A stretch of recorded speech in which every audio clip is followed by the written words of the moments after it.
Hi, and I just wanted to take this opportunity to give you an overview of some of the very many things that are taking place here on Capitol Hill. These are unprecedented times. We're facing the worst economic crisis since the Great Depression. We have a new president who has a lot of energy and a lot of ideas. And you put that mix together, and it is a very busy time. So let me just run through some of the issues that we're dealing with. I think everybody is not only concerned but outraged by what Wall Street has done. And we should be very clear that because of the greed, the recklessness, and perhaps illegal behavior of no more, I suspect, than a few hundred individuals sitting in Wall Street at the head of these large banks and financial institutions, people who are not content to make just $50 million a year. They have to make $100 million a year. They have to make 40% rates of return at their hedge funds or whatever. These people have plunged our country and, in fact, the world into a very deep recession, which is causing suffering for tens of millions of people throughout the United States and millions more throughout the world. What we have proposed in terms of Wall Street is, number one, we need a real investigation to determine who are those people who caused this crisis. Did they do anything illegal? And if they did, we've got to hold them accountable. Second of all, we are looking at the whole issue of transparency. As many of you know, I stood up to Greenspan for many years when I was on the House Financial Institutions Committee, opposed the repeal of Glass-Steagall, all of these deregulatory efforts which led us to where we are right now. And obviously, we need strong re-regulation so that the greed on Wall Street cannot just become a gambling casino and the reckless type of behavior that we have seen in recent years.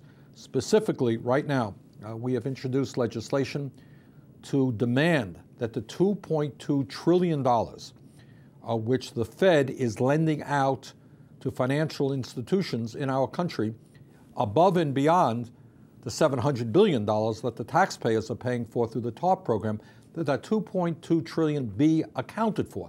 It is, to my mind, beyond comprehension that taxpayers' money could be at risk for trillions of dollars, and we don't know who's receiving that money. I don't think that makes a sense to a whole lot of people.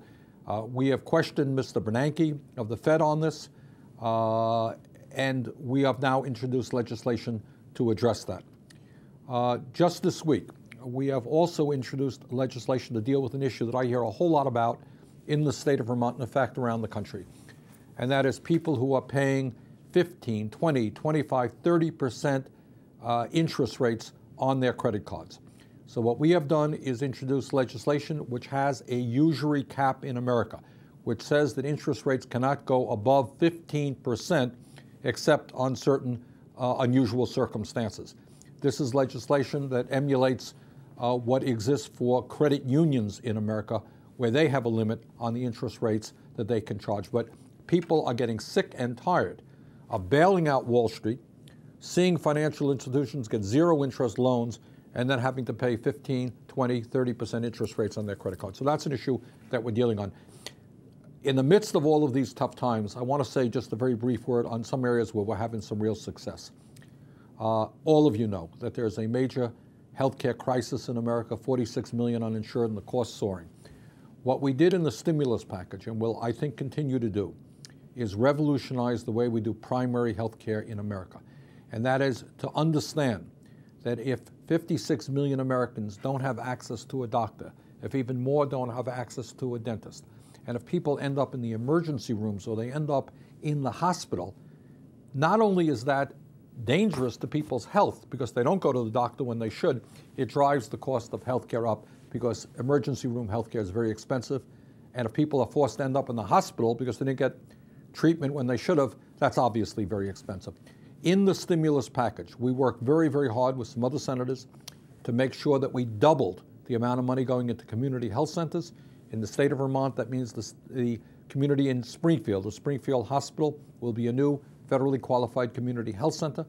And that means that all over this country, people are going to get access to primary health care. And we're going to continue that effort so that every underserved area in America will have a community health center, providing them not only with health care, dental care, low-cost prescription drugs, but mental health counseling as well. So in the midst of all of this, we do not want to lose focus on the fact that we have a huge national debt and record-breaking deficits. And I share President Obama's desire to move aggressively to start lowering that national debt, lowering that deficit. And there are ways that we can do it without impacting the middle class. So there is a lot going on here. I've just touched on a small number of issues, but we look forward to keeping you updated on our website. Thank you very much for listening, and we'll see you soon.